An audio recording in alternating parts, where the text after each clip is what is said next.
Hello bachcho, let's read this question. So this question says a sonometer has 25 forks. It produces 4 beats with the next one. Okay, 4 beats आपके बनने हैं. If the maximum frequency is 288 hertz, which is the frequency of last fork. Okay, last fork की frequency maximum है 288 hertz. तो आपको lowest की frequency बतानी है. Okay बच्चों, तो चलिए देखिए इस क्वेश्चन को स्टार्ट करते हैं. ठीक है, तो बच्चों देखिए इस क्वेश्चन का ना अ, आपको यहाँ पर क्या बतानी है, फ्रीक्वेंसी बतानी है ना. तो देखिए इस क्वेश्चन का की कॉन्सेप्ट आप साउंड वेव लिख सकते हैं. क्या लिख सकते हैं, साउंड वेव पर ही बेस्ड है. ठीक है, और आपको बेसिकली यहाँ पर क्या बतानी है, आपको फ्रीक्वेंसी बतानी है. क्या बतानी है आपको यहाँ पर, फ्रीक्वेंसी. ठीक है बच्चों, देखिए आपको क्वेश्चन में क्या क्या डेटा गिवन कर रखा है. सैनोमीटर में देखिए आपको number of, total number of hooks question में गिवन कर रखे हैं. तो आप लिख सकते हैं, देखिए नंबर ऑफ हुक कितने आपके यहाँ पर 25 के इक्वल है. ठीक है, और बीट आपको क्वेश्चन में दे रखा है कि each produces 4 beat with the next one. ठीक है, तो बीट्स कितने हैं आपके यहाँ पर, बीट्स आपके यहाँ पर 4 बीट है. ठीक है, 4 बीट आपको क्वेश्चन में गिवन कर रखा है.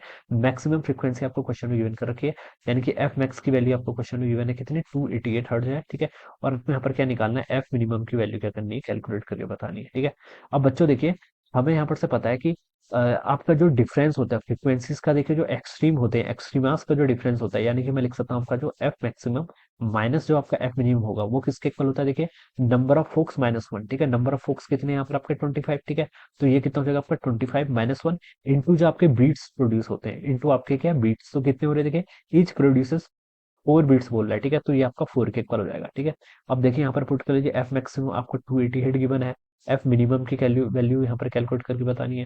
25 माइनस वन कितना होता है आपका 24, 24 इंटू वन करूंगा तो 96 हो जाएगा. ठीक है, तो यहाँ से जो आपका एफ मिनिमम हो जाएगा वो आ जाएगा 288 माइनस 96. ठीक है, तो ये कितना होता है, 288 माइनस 96 करेंगे तो 88 8 8 192 के इक्वल आएगा. कितना, 192 हर्ट्ज के इक्वल आ जाएगा. ठीक है, तो ये इसका राइट आंसर होना चाहिए. This must be the minimum frequency. ठीक है, ये डायरेक्ट फार्मूला बेस्ड क्वेश्चन है. तो इसका देखिए राइट आंसर क्या हो जाएगा आपका फोर्थ, यानी कि 192 hertz. Alright, so I hope you are understood this concept. All the best and thank you so much.